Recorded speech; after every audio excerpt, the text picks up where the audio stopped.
lógica espírita nos aponta então que a vontade e os esforços empregados por cada um são as causas máximas para desenhar tal cenário. Assim se faz a justiça divina, que premia automaticamente aqueles que fazem jus ao próprio mérito. Com efeito, o indivíduo que outrora tenha permanecido desatento pode então deliberar acelerar sua evolução e assim indagar como fazer isso. Ora, o interessado em se adiantar espiritualmente pode se espelhar nas virtudes dos irmãos superiores e verificar as imperfeições que ele próprio ainda conserva, para então traçar o que há de bom a ser buscado e do que se deputar, naquilo que lhe pesa. Para nós, encarnados, que vivemos numa dualidade entre homem e espírito, dois cursos se apresentam: a evolução do personagem terreno que cada qual representa e a evolução espiritual. Aquele que ignora ou desdenha sua identidade espiritual, que é a principal, preexistente e sobrevivente à vida física, fica suscetível a se fascinar com a ideia de ter que se realizar completamente nesta encarnação e, desta maneira, empregar todas as forças para obter o gozo material, então falsamente justificado pelo imediatismo de viver a única vida, em conformidade com a convenção da sociedade local.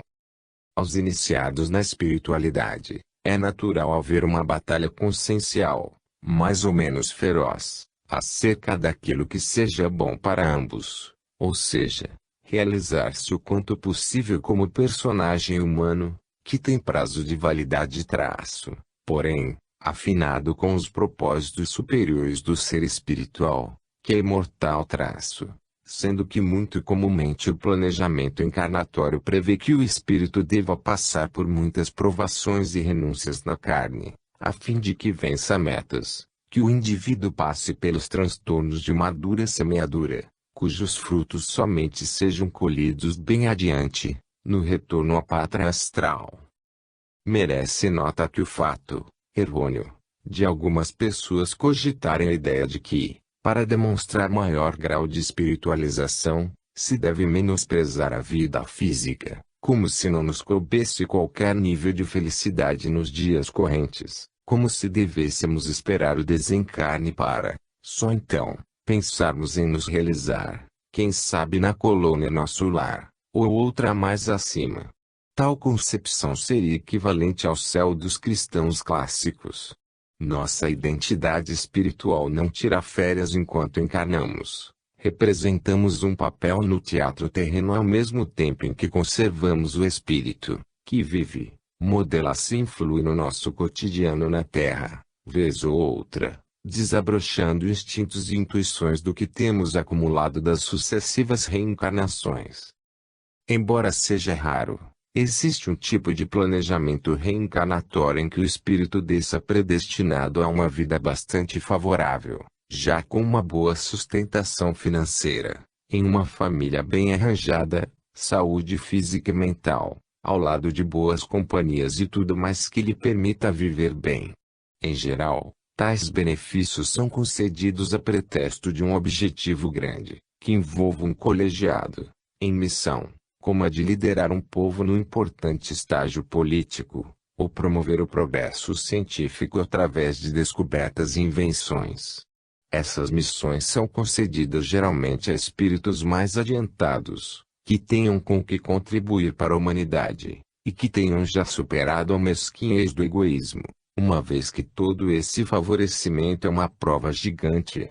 Todavia, não devemos considerar evoluído e missionário qualquer um que se apresente como líder ou gênio, nem qualquer que tenha obtido alto posto diante da sociedade. Destes, muitos são entidades em grande prova que, presunçosos que são, se julgaram altamente capazes e exigiram tal oportunidade para demonstrar suas faculdades. Falidos moralmente, apesar de terem alcançado êxitos materiais eles retornam alquebrados à vida espiritual, mas recolhem dessas quedas proveitosos aprendizados, conquanto dolorosos. Com efeito, onde estaria o equilíbrio para se viver na dimensão material de hoje e cumprir as metas programadas para a evolução espiritual? Bem, Emmanuel, respeitado mentor espiritual de Chico Xavier, disse certa vez: duas asas conduzirão o espírito à presença de Deus. Uma se chama amor e a outra se chama sabedoria. Emmanuel. Emmanuel, Emmanuel, Chico Xavier. Ou seja, o equilíbrio está em duas frentes. Na prática da moral crística, que Emmanuel sintetizou como a asa do amor, ou caridade. Guiando-nos por esse sentimento, sempre estaremos afinados com a superioridade, angariando assim melhor sintonia com os espíritos mais evoluídos e, por conseguinte, com Deus. A espiritualidade não abandona aqueles que não se projetam nesse objetivo, mas, até por uma questão lógica, os amigos espirituais não podem fazer muito por quem se fecha no seu casulo de ignorância e rebeldia. Na aquisição do conhecimento, a asa é sabedoria. A marcha evolutiva nos convida a contribuir com nosso progresso pessoal, com os semelhantes e com o meio ambiente, o que implica na aquisição do conhecimento. As reencarnações, a dor, as provas e tudo que nos sucede tem por intento primordial nos possibilitar o aprendizado, pelo qual experimentamos nossas capacidades, dentre as quais a de praticar a caridade. Por essa razão é que, normalmente, o progresso intelectual se adianta em relação ao progresso moral. Progresso moral. De uma forma geral, pelo nível de maioridade a que já alcançamos, nós já mordemos a maçã de que, figurativamente, Eva e Adão experimentaram. Já temos ciência mais ou menos apurada do bem e do mal e até nosso organismo físico nos denuncia a qualidade de nossos atos, enquanto elaboramos ou fazemos um ato ilícito ou, no mínimo, suspeito, sentimos naturalmente uma reação nervosa retrativa, e, diga-se de passagem, fisicamente prejudicial, quando há convicção de que praticamos ou planejamos ações dignas. Ao contrário da situação anterior, sentimos-nos bem, a consciência flutua e o nosso organismo corporal responde de igual positividade. Não há, portanto, ingenuidade total capaz de isentar ninguém de suas responsabilidades. Progresso intelectual. A verdade vos libertará, disse Jesus. Dispensável que nos demoremos nesse item, uma vez que é consenso o valor do conhecimento, mas faz-se necessário aqui destacarmos a bifurcação natural da ciência terrena, de tudo que é inerente à natureza física e circunstancial da vida na Terra, e da ciência espiritual, das coisas superiores e eternas. O saber terreno é de fato valioso e tem justa aplicação, inclusive para o progresso do próprio orbe. Os matemáticos, os geólogos, os linguistas e todos os cientistas são também missionários de Deus nesta oficina evolutiva. Em diversos períodos estratégicos da história da humanidade, essa classe promoveu grande adiantamento geral, muitas vezes tendo que somar ao intelecto a bravura e a renúncia dos interesses pessoais e da própria pele, para propiciar o bem-estar e o avanço da ciência, ao que nos remete à Idade Média, quando encontramos a Igreja de Roma reprimindo os pensadores, a pretexto de que tudo estava consumado na terra e que aos homens só restava esperar o dia apocalíptico, no fundo, porém, cobrindo o temor de que o conhecimento comum ameaçasse o poderio da religião sobre os povos. Entretanto, o pêndulo foi de um extremo ao outro, da ignorância religiosa contra a ciência para a ignorância materialista contra a espiritualidade. Os pensadores modernos derrogaram Deus em troca de promessas frias de um bem-estar alcançáveis por métodos políticos sociais, descobertas e invenções mecânicas.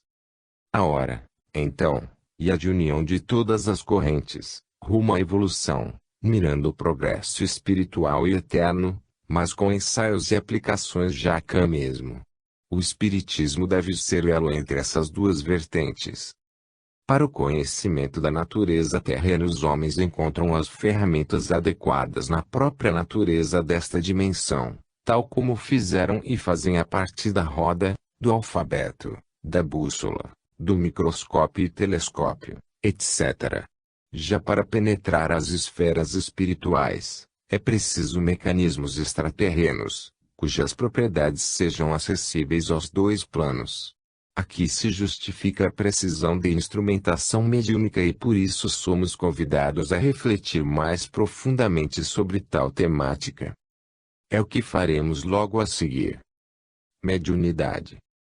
A mediunidade é uma graça de Deus, tanto para os homens, pela necessidade de eles conhecerem a espiritualidade, quanto para os espíritos. Os mais evoluídos têm então a oportunidade de servir ao Criador contribuindo com os irmãos caminheiros. Já as entidades espirituais em sofrimento podem, mediante o intercâmbio, receber o auxílio dos encarnados. Essa interação entre irmãos encarnados e desencarnados acompanha o processo evolutivo da humanidade e está registrada desde os primeiros escritos, mostrando sua presença em todos os povos, das mais variadas vias de manifestações. De tempos em tempos, sabe-se de surtos de fenômenos dessa natureza, com o propósito geral de fazer um povo progredir, tal como foi no Antigo Egito, na Palestina e mais recentemente no ensejo da codificação espírita, agora, com proporções mais abrangentes, desde as febres das sessões com as mesas girantes até a convergência com as pesquisas laboratoriais, quando as academias de ciências puseram-se a pesquisar a fenomenologia. Todas as religiões nasceram de manifestações espirituais, sem as quais não haveria como conhecermos as leis do alto. Elas vieram sutilmente, mas crescentes, de acordo com o desenvolvimento dos homens, razão pela qual os egípcios que praticaram o iniciado mediúnico não expuseram ao povo comum suas experimentações, assim como nem os anjos de Javé não desvelaram tudo aos profetas, como nem Jesus contou tudo e nem os mentores da codificação espírita encerraram a revelação através de Allan Kardec. Não há saltos na natureza e todas as habilidades são desenvolvidas gradativamente. Por isso, assim como o homem não deixou de ser quadrúpede e passou a caminhar em pé de uma hora para outra, também as faculdades mediúnicas têm sido desenroladas ao longo dos tempos, justificando assim que os primeiros ensaios tenham sido problemáticos e que as próximas gerações estejam mais bem condicionadas a um intercâmbio espiritual mais eficiente e produtivo. Os primeiros extrasensitivos, ou seja, as pessoas dotadas de capacidades para percepções de eventos espirituais, experimentaram diversos desafios diante dos fenômenos a que estavam ligados, a começar por eles próprios não tanto têm uma boa noção desses dons que carregavam em si. Quando traziam bons presságios e produziam manifestações de cunho agradável ao meio comum, geralmente eram cortejados, porém, quando se viam forçados a ditar advertências e profetizar desagradáveis eventos, eram questionados, ridicularizados e, não raro, condenados a duras sentenças, se não sabiam domar os efeitos ou eram inaptos para decodificar as mensagens de que eram portadores. Comumente recebiam o epíteto de loucos e de possuídos por forças maléficas. Apenas como referência mais direta, nas entrelinhas dos livros bíblicos, lemos inúmeros exemplos desses medianeiros, postados em diversas situações. Porém, a demasiada ignorância humana, corroborada pelo comum espírito de ganância, fez com que muitos potenciais médiuns se perdessem no ofício mediúnico e atrasasse o desenvolvimento da Terra. Perseguição de um lado e autoclausura de outro interferiram negativamente com a interação entre o plano superior e a humanidade. Foi assim no passado e ainda tem sido. A exploração das capacidades mediúnicas reais e as fraudes dos charlatões pesam enormemente sobre a opinião popular, já tão condicionada pelas injúrias alastradas pelas religiões comuns contra os ideais espiritualistas. Por pretextos diversos, as igrejas lançam trevas e terror sobre as possibilidades mediúnicas alegando, entre outras coisas, que as comunicações partem de seres demoníacos, fazendo alusão à magia negra e os lendários pactos como o diabo. Contudo, porque a ousadia das gerações recentes não mais se contenta com concepções tão medievais, A tática mais expositiva é a de desqualificar os médiuns e os efeitos transcendentais.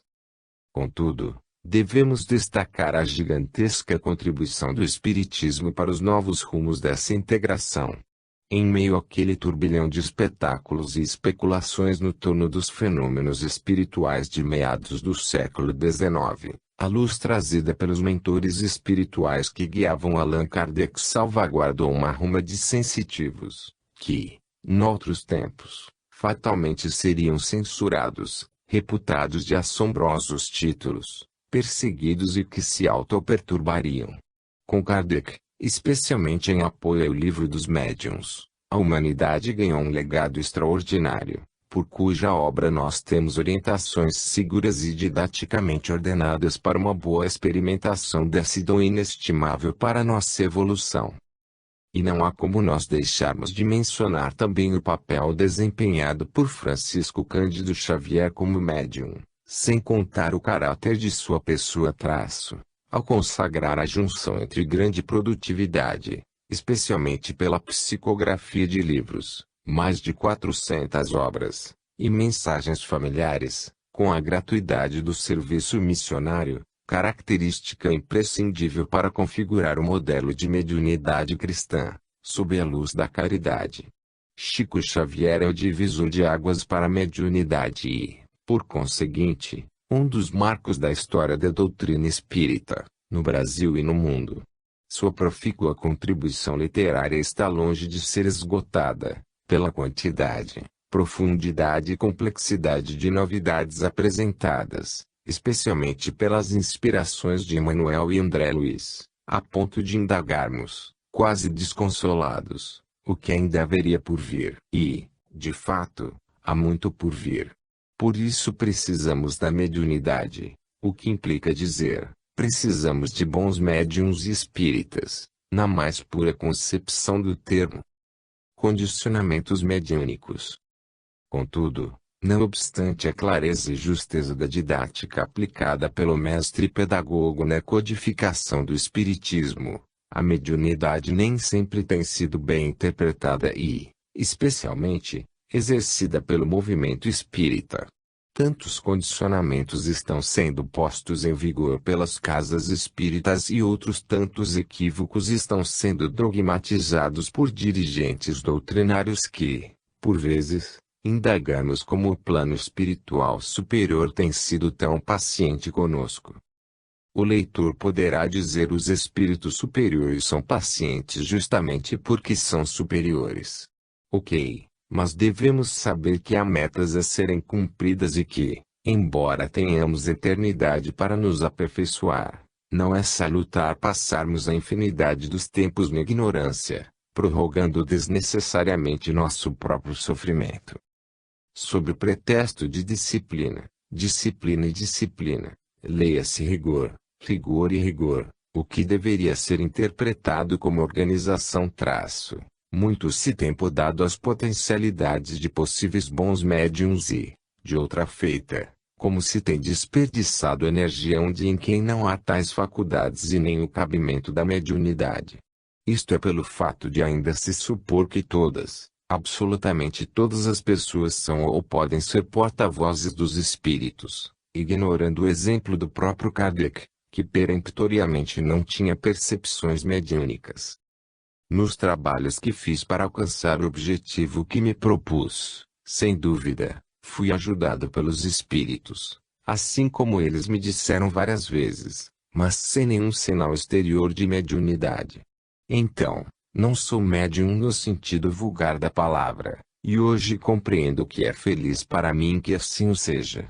Por uma mediunidade efetiva, não teria escrito senão sob uma mesma influência. Seria levado a não aceitar como verdade senão o que me teria sido dado, e isso talvez estivesse errado, ao passo que, na minha posição, convinha que tivesse uma liberdade absoluta para tomar o bom por toda a parte onde ele se encontrasse, e de qualquer lado que viesse. Portanto, pude fazer uma escolha de diversos ensinamentos, sem prevenção, e com inteira imparcialidade.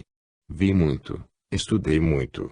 Muito observei, mas sempre com um olhar impassível, E não ambiciono nada de mais do que ver a experiência que adquiri ser aproveitada pelos outros, dos quais estou feliz de poder evitar os escolhos inseparáveis de todo noviciado.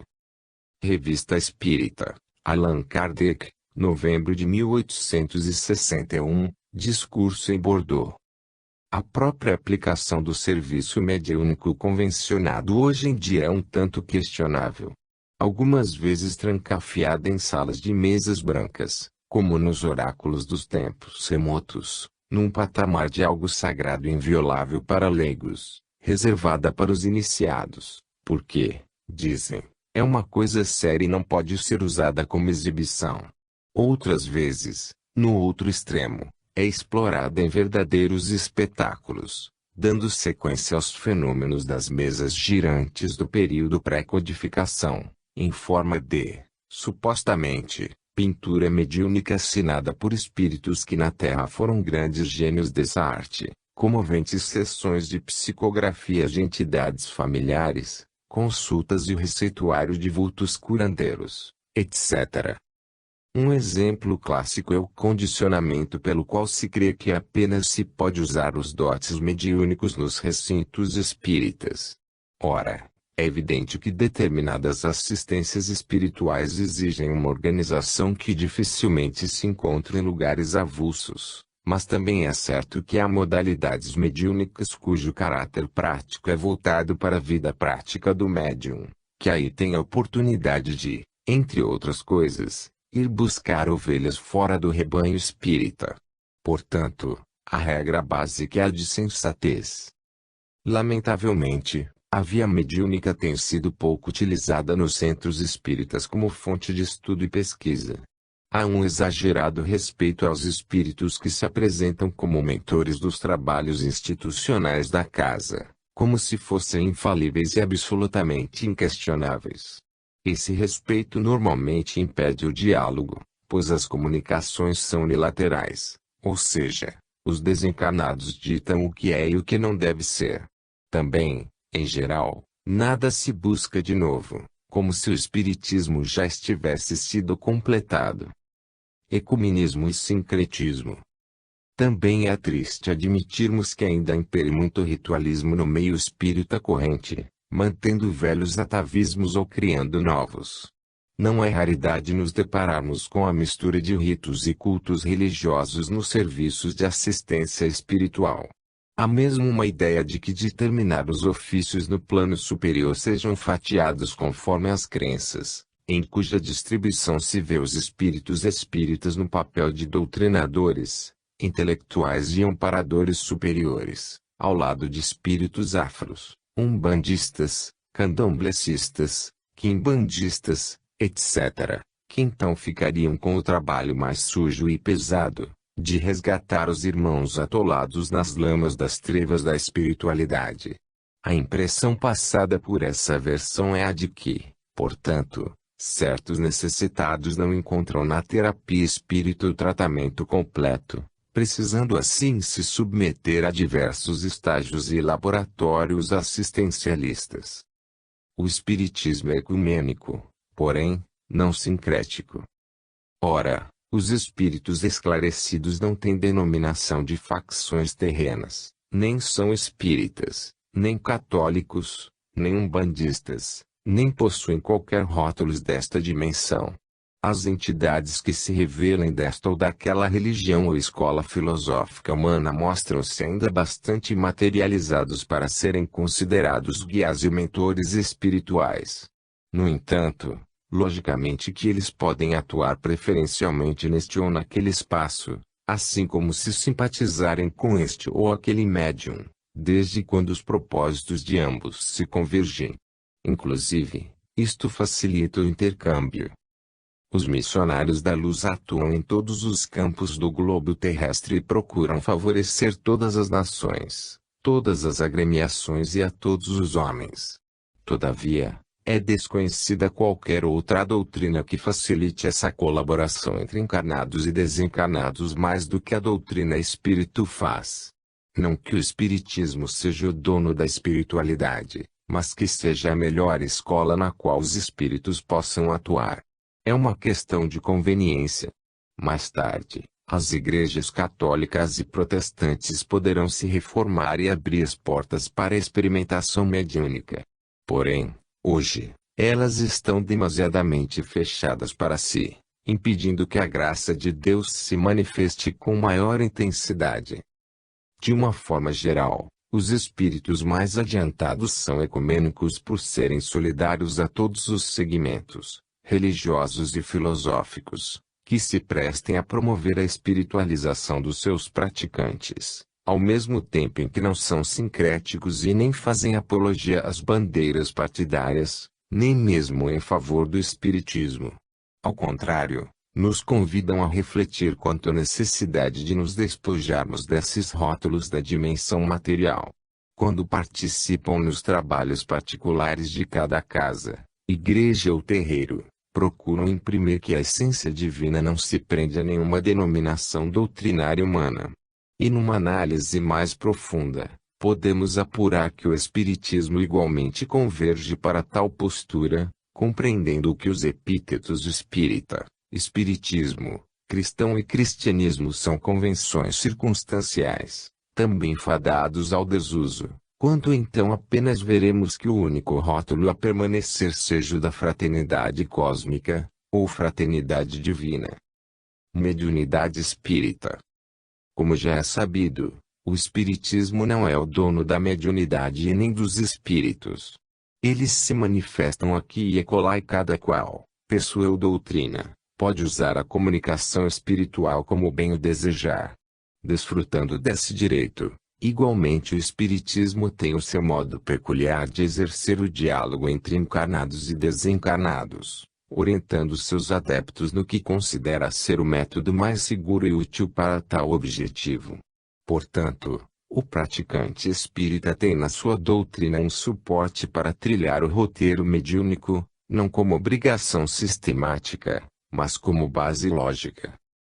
A primeira referência espírita para o uso da mediunidade dentro dos moldes do espiritismo está na codificação kardeciana, especialmente no Livro dos Médiuns, que, como o próprio subtítulo diz, é o guia dos médiuns e dos evocadores. Seguindo tal orientação, vamos encontrar na referida obra Allan Kardec começando seu estudo, já no primeiro capítulo, dentro da primeira parte chamada Noções Preliminares, perguntando, há espíritos? Parece óbvio e, portanto, desnecessário, porém julgamos conveniente enfatizar que não há mediunidade sem espíritos. Desta maneira, o primeiro procedimento de um trabalho espírita é o de cientificamente averiguar a natureza do fenômeno, se é mesmo mediunidade, se não é mistificação ou fascinação do suposto médium, no entorno do que se diz do maravilhoso e sobrenatural, e quais os métodos e sistemas usuais para a comunicação. O espírita tem que ter esse olhar clínico, científico e desapaixonado, sendo sincero tanto com aquele que se dispõe como médium quanto com aqueles que se dizem mensageiros do além. É preciso pôr à prova médiuns e espíritos. Assim o fez Kardec e assim recomenda a doutrina.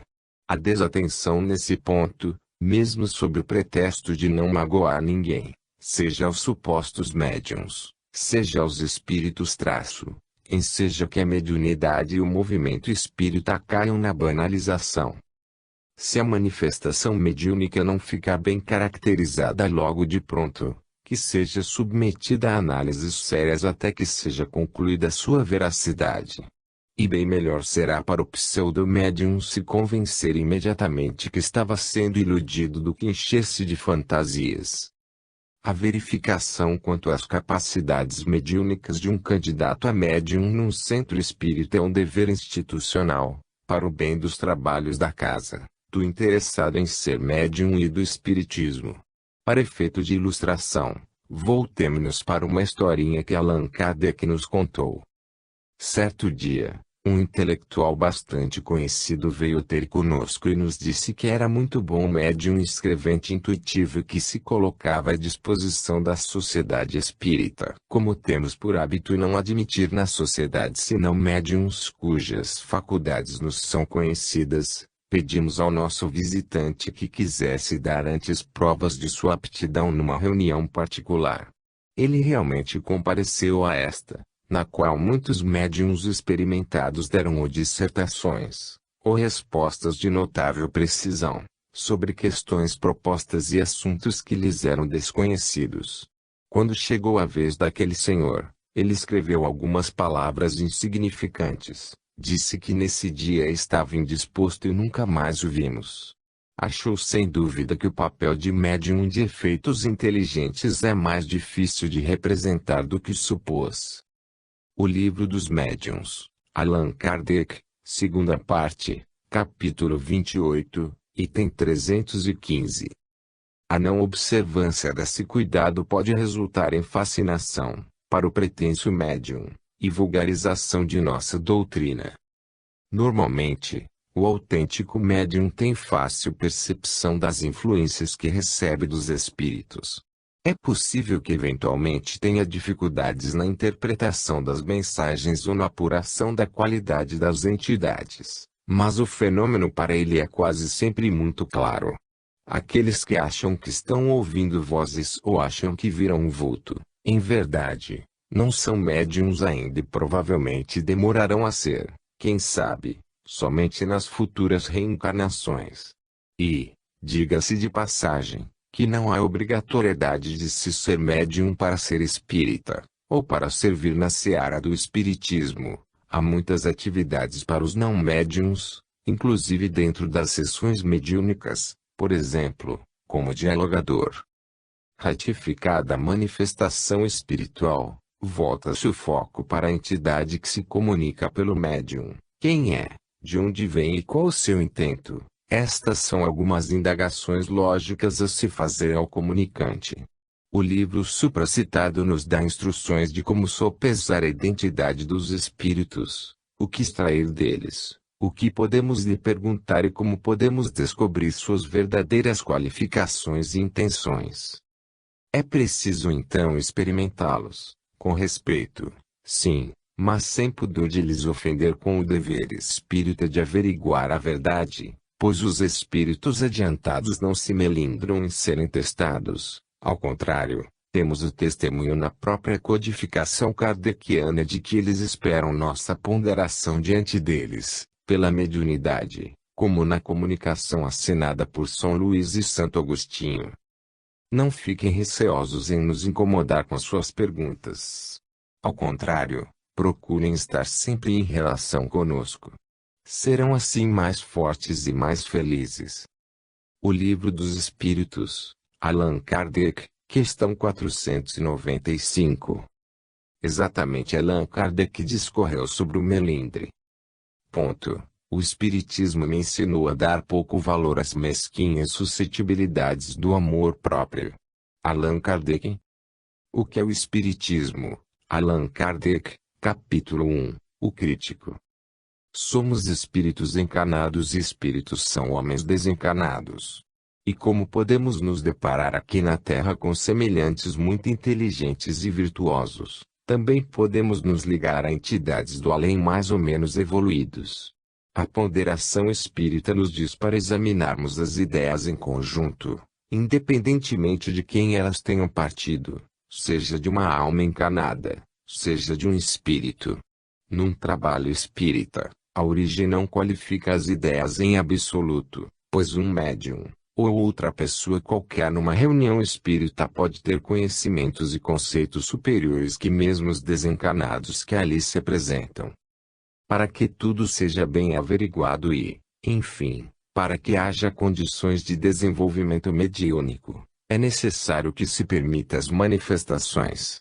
As ponderações só são viáveis mediante os fenômenos. Como racionalizar as consequências sem que se tenha permitido os efeitos?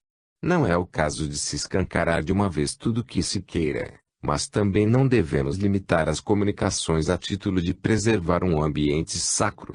O intercâmbio entre homens e espíritos não é, literalmente falando, algo sagrado. É uma coisa neutra, que pode ser usada tanto para o bem quanto para o mal. Experimentar é preciso, contudo, Essa experimentação mediúnica só faz sentido quando nela houver lógica e utilidade para o bem comum, sem se limitar a satisfações pessoais e resoluções de questões fúteis, por exemplo, desvendar a vida passada por mera curiosidade. O espírita sabe dos perigos de uma mediunidade mal direcionada, que é porta de entrada para a obsessão. Porém, que não se culpe o canal mediúnico por ser o responsável pelos processos obsessivos. Estes existem e sempre existiram dentro e fora do meio espírita e da prática mediúnica. São obsediados todos os dias crentes e ateus, sabedores ou ignorantes das relações espirituais. Não foi o Espiritismo quem inventou a obsessão e não seria melhor que essa doutrina deixasse de existir ou que nunca tivesse existido. Ao contrário, sem as luzes da doutrina espírita, como a humanidade poderia se inteirar desse grande mal e, por conseguinte, tratá-lo? É bem verdade que ser médium é um referencial a mais para alguém ser assediado. Entretanto, não há que se lastimar tal condição em razão de não correr maior risco de perseguição espiritual, pois ao lado do mal está o remédio para tudo. Se o médium é potencialmente mais sujeito a atrair espíritos voltados para o mal, também são muito mais amparados pelas boas entidades, desde que se prontifiquem ao bom serviço espiritual. O ofício mediúnico então é uma prova mais ou menos dolorosa e ao mesmo tempo uma missão honrosa, previamente estabelecida em concórdia com o médium e a espiritualidade. Para estar ainda mais seguro de suas faculdades e melhor servir, os médiuns podem se servir das instituições espíritas. Também em O Livro dos Médiuns, Allan Kardec traça diretrizes de como os grupos espíritas podem proceder, deixando como exemplo a organização institucional da Sociedade Parisiense de Estudos Espíritas, o primeiro centro espírita do mundo, do qual o codificador foi fundador. Médium espírita. A respeito dos médiuns, nunca basta que se diga, o melhor deles é aquele que retransmite mais fielmente a mensagem que lhe foi confiada, como um bom carteiro, que recebe a correspondência na agência distribuidora e eleva seguramente ao respectivo destinatário. Pode até não ser uma pessoa evoluída, nem intelectualmente, nem moralmente, mas será um bom médium se for um bom entregador da mensagem. Não é exato dizer-nos que é preciso estudar para ser um bom médium. Logicamente que, sendo uma pessoa moralizada e intelectualizada, muito mais simpatia angariará, como pessoa, dos espíritos superiores. Mas estes, muitas vezes se servem de uma alma menos evoluída justamente para lhe oportunizar a ascensão, quando não pela falta de outro que disponha de melhores condições. O estudo espírita é mais para a pessoa, como construção pessoal, não para a formação mediúnica, pois o que mais se dá na conexão espiritual é a entrega do médium e o desenvolvimento das atividades por parte dos benfeitores do plano superior. Ou seja, mediunidade mesmo se aprende em exercício mediúnico. E que não se cansem de ouvir igualmente que o ofício mediúnico não é nenhum privilégio e nem capacidade mediúnica é poder. É uma peculiaridade, como é uma peculiaridade a aptidão de palestrar ou dialogar com os espíritos, sendo que estas são muito mais particulares, visto que representam aquisições pessoais de quem as possui, enquanto que muitas vezes a faculdade mediúnica se caracteriza mais pela capacidade orgânica, de um bom desenvolvimento do órgão físico, a antena, a glândula pineal. Estudo e desenvolvimento da mediunidade. As capacidades extrasensoriais são inerentes ao organismo físico humano, semelhantes aos sentidos físicos, visão, audição, tato, olfato e paladar, e tem até um órgão apontado como seu receptor direto, a glândula pineal, também conhecida como epífise. Todos nós temos esse órgão instalado bem no centro de nossa cabeça, porém, assim como nem todos que têm olhos podem ver, nem todo mundo tem percepções espirituais. Pode ser devido a uma deficiência física, na estrutura orgânica da glândula pineal, Como pode ser em razão de os espíritos não desejarem se revelar ou não terem a devida permissão para se manifestarem diante do respectivo indivíduo? A epífise é uma espécie de antena de um aparelho de rádio, que capta as transmissões que estão mais próximas de si. Dependendo de uma série de fatores, pode sintonizar diversas frequências, emitidas pelos espíritos, a exemplo das emissoras, mais ou menos nítidas. E, por razões diversas, pode mesmo ocorrer que não intercepte nenhum sinal, a ponto de o sujeito se convencer de que não tem potencial orgânico para ser médium. Quem tem ou já teve percepções espirituais e deseja transformá-las em serviço fraterno, ou desenvolvê-las para promover sua reforma íntima através dos bons ensinamentos da espiritualidade, também encontra um bom roteiro em O Livro dos Médiuns, com ênfase no capítulo 17, segunda parte, da formação dos médiuns, ressaltando apenas que, para tal objetivo, este capítulo não deve ser estudado isoladamente, mas em conjunto com todo o livro mencionado, bem como toda a codificação kardeciana, apenas para começar. Mesmo quem nunca teve qualquer experiência extrasensorial não pode descartar a possibilidade de desenvolver a mediunidade. Há incontáveis exemplos de pessoas nas quais essa faculdade eclodiu na madureza da idade. Um caso bem conhecido é o de Eurípedes Barçanufo, de quem temos registros de espetaculares capacidades. As potencialidades mediúnicas desabrocham no tempo certo de os sensitivos poderem utilizá-las para sua elevação espiritual e para o serviço fraterno. Não há sorteio de dons e nem tampouco distribuição acidental de poderes paranormais. O que ocorre naturalmente é planejamento espiritual, envolvendo o próprio reencarnante, e potencial médium, e os seus mentores espirituais. O bom desenvolvimento mediúnico orientado e a boa orientação para os médiuns já ostensivos se consegue pela combinação do entendimento teórico, o que é, como se processa e quais as aplicações do contato espiritual, e das experimentações práticas, inclusive a partir de sessões de manifestações físicas. Aliás, é válido aqui acentuarmos que há certo preconceito quanto a esse tipo de experimentação. Há quem diga que já se encerrou o tempo dos fenômenos objetivos, como materializações espirituais, levitação, transporte de objetos e pancadas. Engano. As manifestações físicas têm sua utilidade, conforme o próprio codificador espírita reconheceu. Ponto. Como dissemos, as manifestações físicas têm sua utilidade. Vão às sessões experimentais os que queiram ver. Vão às reuniões de estudos os que queiram compreender. É desse modo que uns e outros conseguirão completar sua instrução espírita, tal como fazem os que estudam medicina, os quais vão, uns aos cursos, outros às clínicas. O aprendizado espírita não abrange apenas o ensinamento moral que os espíritos dão, mas também o estudo dos fatos. Cabe a ele a teoria de todos os fenômenos, a pesquisa das causas, a comprovação do que é possível e do que não é, em suma, a observação de tudo o que possa contribuir para o avanço da ciência.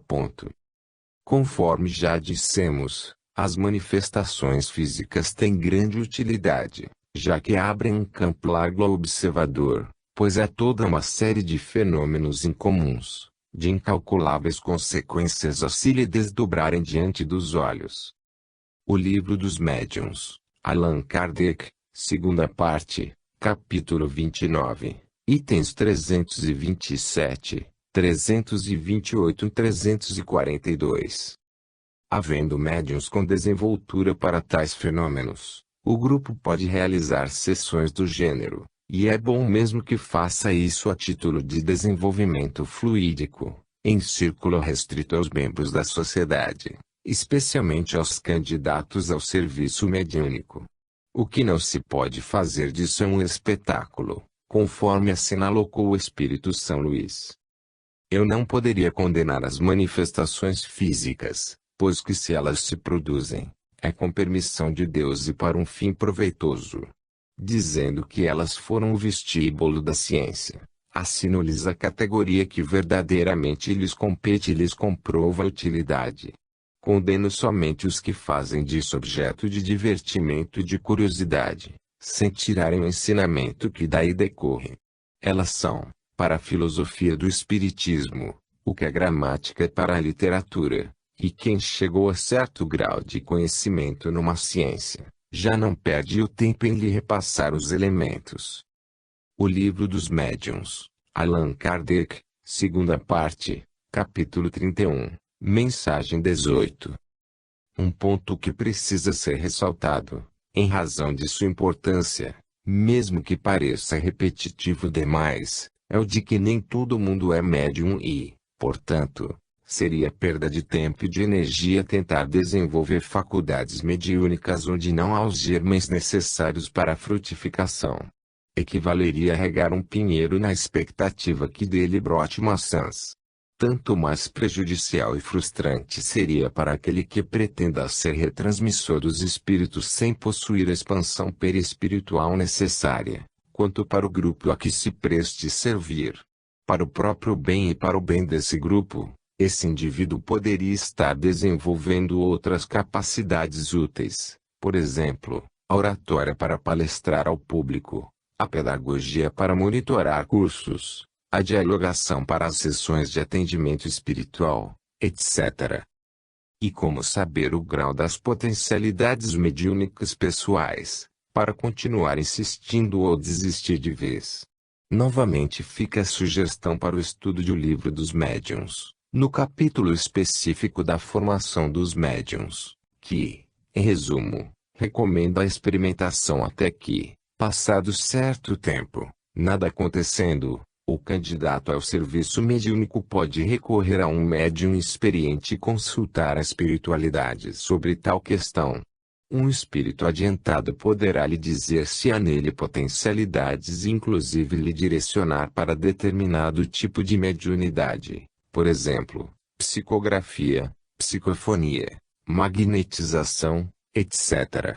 Ainda assim, deve-se levar em conta que nem mesmo a informação da espiritualidade pode ser exata, pois os espíritos tendem a sinalizar positivamente de que qualquer um pode desenvolver sua mediunidade.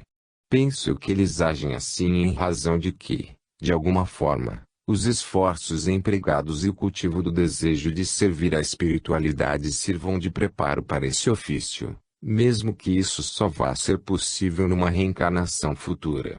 Logo, somente pela tentativa prática que efetivamente o candidato poderá pôr à prova suas faculdades mediúnicas ou descobrir que não as possui o suficiente para um trabalho ostensivo. Por fim, no exercício da mediunidade, que não se perca jamais o intento de servir a causa humana na promoção da evolução espiritual, com sabedoria, caridade e utilidade prática. Do mesmo modo que não ninguém se dispense da necessidade de se autorreformar apenas por estar, supostamente, prestando um serviço à coletividade.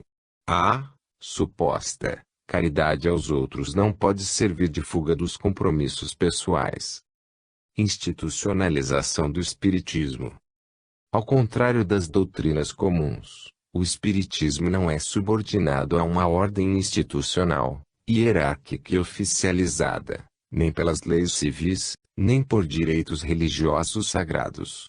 Nisto se diferencia das ciências formais, que possuem academias, certificação, regimentos e disposições legais, assim como se distancia das religiões tradicionais, que creem terem um corpo eclesiástico de pessoas consagradas pela bênção divina, como se fossem legítimos representantes de Deus na terra, dotados de atribuições especiais concedidas pelo alto. Com isso, para ser médico, por exemplo, o pretendente precisa trilhar o estudo acadêmico, ser diplomado, adquirir o registro legal para o exercício da atividade médica e cumprir as regras vigentes para a profissão. Igualmente, para ser um consagrado em determinada religião, faz-se necessário ingressar nos condicionamentos formais da respectiva doutrina.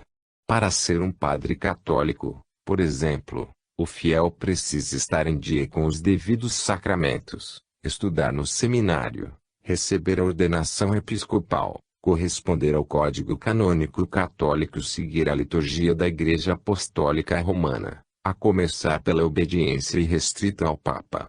Por sua vez, o espírita não é constrangido a participar de qualquer filiação institucional. Ser espírita é uma autoproclamação. Não é a casa espírita ou qualquer instituição que batiza ou define o indivíduo como espírita. Cada qual se consagra seguidor do espiritismo pelos seus próprios esforços em conhecer e praticar os conceitos espíritas, que tem como propósito maior promover a evolução espiritual de cada ser, da coletividade do meio ambiente em que está inserido, colaborando com a obra de Deus. É possível ser espírita sem nunca pisar em uma casa espírita, sem nunca tomar ou aplicar um passe, nunca se submeter a um tratamento espiritual, sem nunca experimentar a mediunidade e jamais participar de um trabalho dentro do movimento espírita organizado. Isto porque casa espírita não é igreja, a mediunidade não é liturgia e nem as federações espíritas são cartórios oficiais. Contudo, convém considerarmos a utilidade de nosso engajamento nas atividades associadas. Descobrir a maravilhosa luz da doutrina espírita e guardá-la para si é, no mínimo, egoísmo.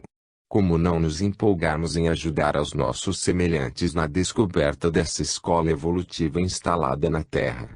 Por isso, é importante nos agruparmos e juntamente com nossos confrades promovermos campanhas e projetos espíritas, se possível em massa, com os melhores recursos de que dispomos, como rádio, televisão e internet.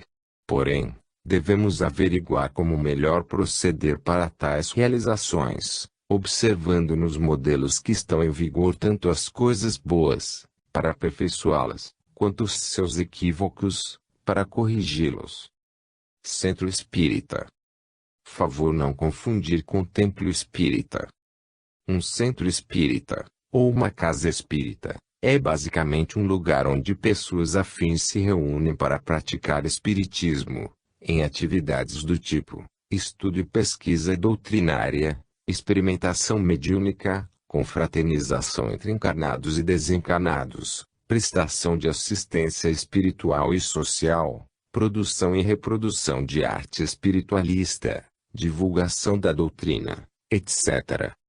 Difícil imaginar que uma única fundação consiga reunir tudo isso supracitado, não? É normal, inclusive, que algumas casas priorizem e se especializem em determinadas destas finalidades. Em razão disso, também é normal que uma pessoa se simpatize mais com este centro do que com aquele outro, considerando as necessidades e particularidades de cada indivíduo. Na relação de atividades sugerida acima, uma das mais importantes foi propositadamente omitida e talvez o leitor tenha se dado conta dessa falta: a prática da oração.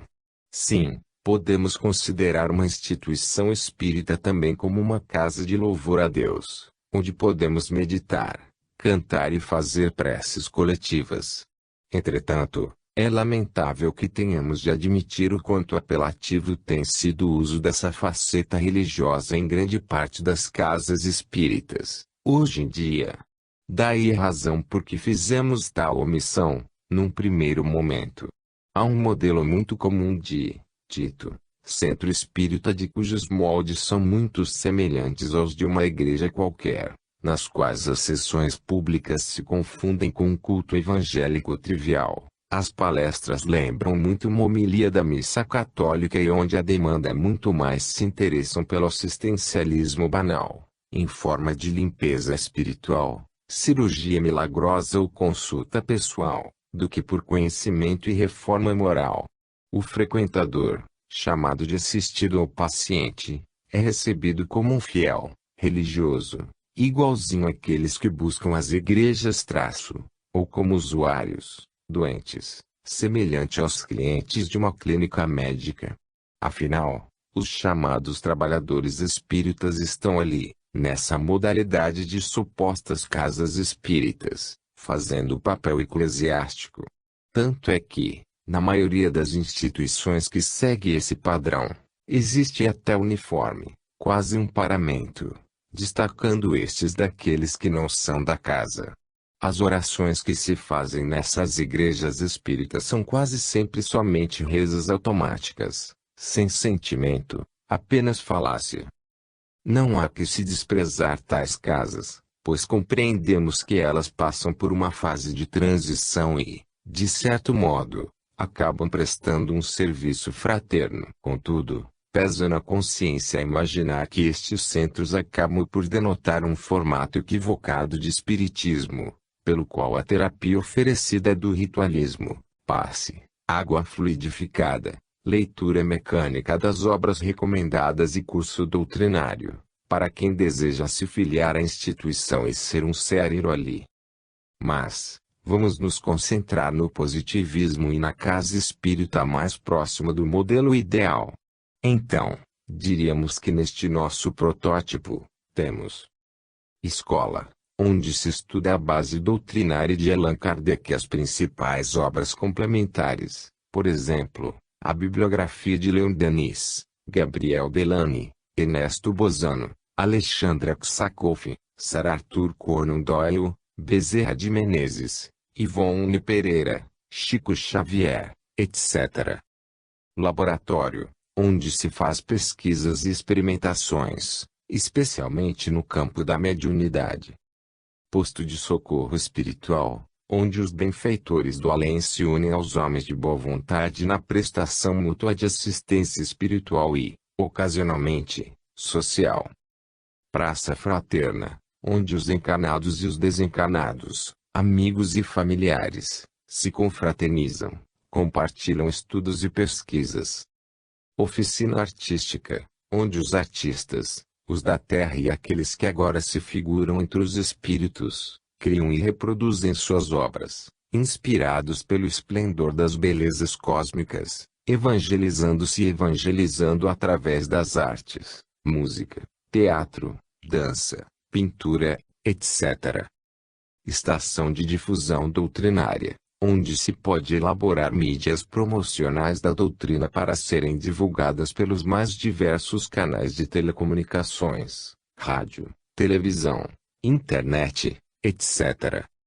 Casa de meditação e oração, onde se celebra coletivamente a vida, a natureza e as virtudes e onde também se pode fazer recolhimento íntimo para meditação e louvor a Deus. Na indicação de Kardec, a sociedade espírita deve ter um aspecto familiar, ser composta de um número reduzido de associados, para manter o bom entrosamento, seguir organização e regulamentação civil, ser reservada aos membros iniciados na doutrina e verdadeiramente comprometidos com a causa e, esporadicamente, promover sessões públicas, para leigos e assistidos. Diz o codificador que, no caso de grande expansão de uma determinada instituição, sejam criadas ramificações, casas filiadas e distribuídas em endereços diversos, mas que estas casas mantenham o espírito fraterno e se confraternizem em determinados eventos. Sobre o tamanho da casa, não devemos tomar a rigor a ideia de que um centro espírita não deva passar de um cubículo.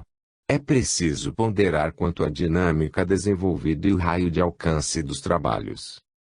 Portanto, a disposição dos trabalhos, sua organização e os resultados práticos são os fatores determinantes para estabelecer o seu melhor perímetro.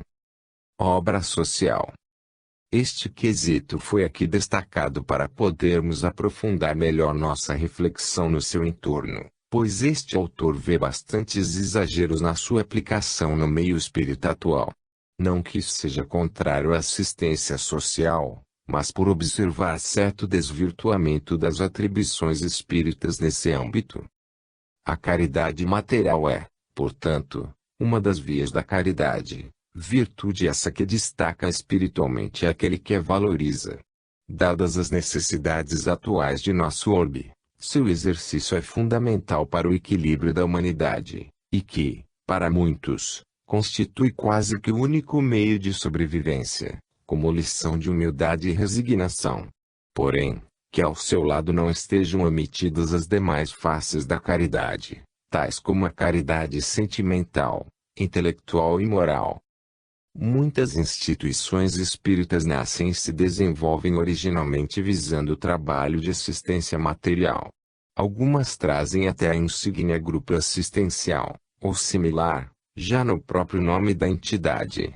Outras, além de destacarem o caráter assistencialista,